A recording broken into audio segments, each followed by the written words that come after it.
Hello and welcome. You are watching the Daily Report for Thursday, July 23, 2009.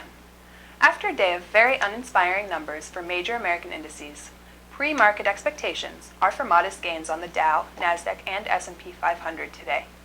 Though the three composites have each risen a few points in the morning session, they have struggled for the most part. One reason for the mixed opening is a sentiment on Wall Street that the time for celebration is not yet at hand. Investors are likely to be encouraged by strong reports from Ford Motor, which showed better than expected revenue.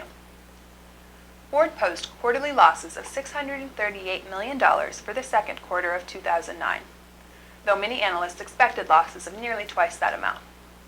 This is a massive improvement for a company whose average quarterly loss in 2008 was roughly $2.2 billion.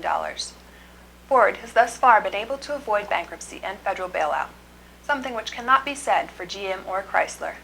But company analysts do not expect their firm to begin putting out profits in North America until sometime in 2010 or 2011.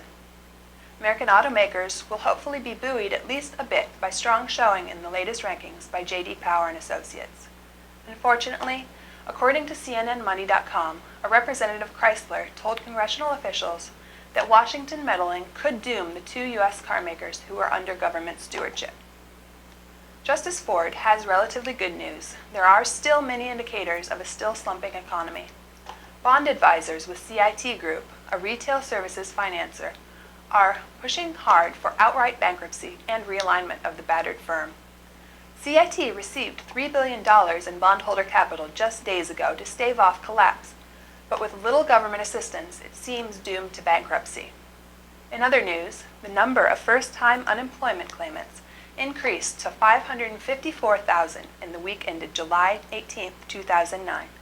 This comes after claims had fallen nearly 93,000 over the previous 2 weeks.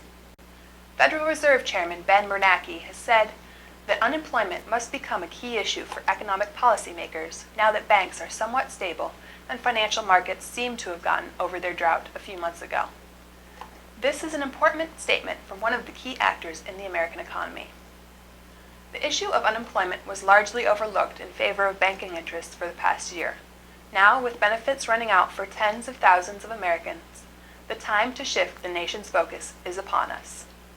On behalf of concerned citizens, I'm Christine Carlson. For more related news, tune in tonight for Wake Up America on economyincrisis.org.